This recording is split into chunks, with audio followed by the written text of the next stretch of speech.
and welcome to Dino Draws Dinos, in which a dino draws dinos in alphabetical order. Today, we will be looking at the Albertosaurus, which was a titanosaurian theropod that lived about 70 million years ago in the late Cretaceous period. After a long night's rest, this dinosaur made a pancake, but despite their long rest, they had realized they had made it with salt instead of sugar. This is our fourth dino in a row, whose fossils were found in Alberta, and whose name also refers to Alberta. Like, seriously, how many more dinosaurs can possibly be found until they run out of words to combine Alberta with? If this dino had a voice, it would sound like, Yeah, dare I say before, after school thing with art, that's really I want to join it because it was really good, but I want miniatures, miniatures, and I really want to join. It sounds really cool, I really want to join. Etc. Once, this dinosaur was hiding in a corner. Other kids teased them because the dinosaur was very, very large for a child. It wasn't their fault, they just grew a little faster. They didn't fit in the kiddie chairs, so they had to sit on the floor in the back of the classroom.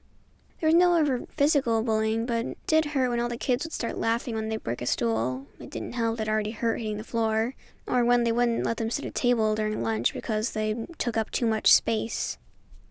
When it was dodgeball, they'd be hit with every single ball. When it was kickball, they just couldn't even land on the base. One time, they were chosen to play goalie in a soccer game, but they were too big that no one even had the chance to even try to get a ball in. But that didn't stop them trying, and all those tries really hurt the Albertosaurus's feet.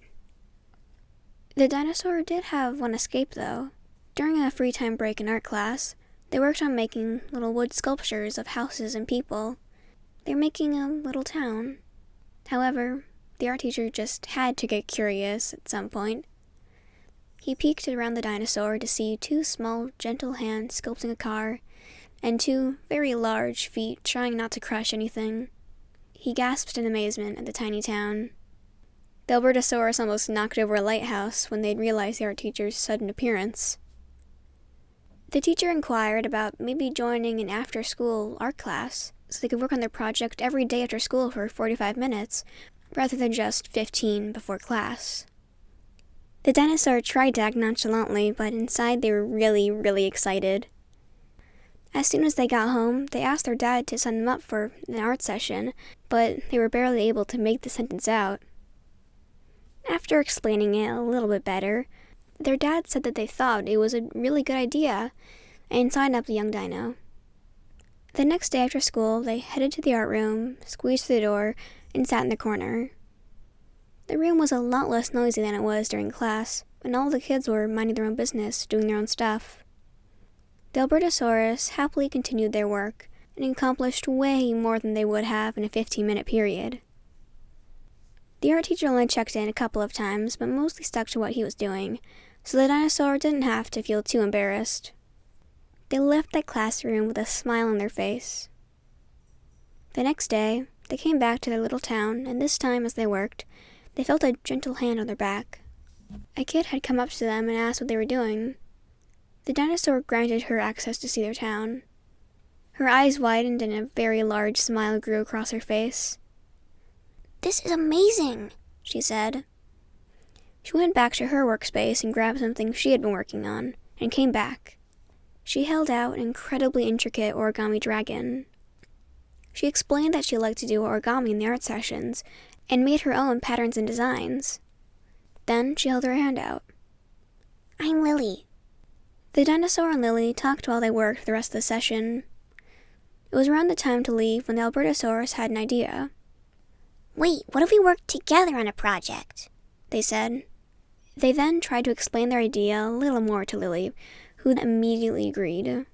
Over the rest of the school year, the two worked together on their project, both learning about the other's craft as they did it. Finally, after hours and hours and hours of hard work, the two looked at their creation.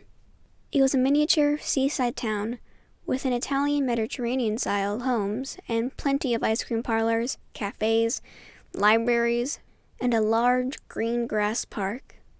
However, it wasn't all just smooth pistachio ice cream in this town, for there were huge origami monsters attacking it. The origami wasn't all bad though, for throughout the town, paper flora and fauna lived peacefully. The two looked upon their strange, magnificent town. Maybe the after-school art sessions didn't make PE go away, but it gave them a home. An Italian Mediterranean town infested with paper beasts and flowers and plenty of ice cream shops. Home. Thank you all so much for watching. I love you all, my origami flowers. I hope you like my drawing and hope to see you again next time. This has been Dino Draws Dinos.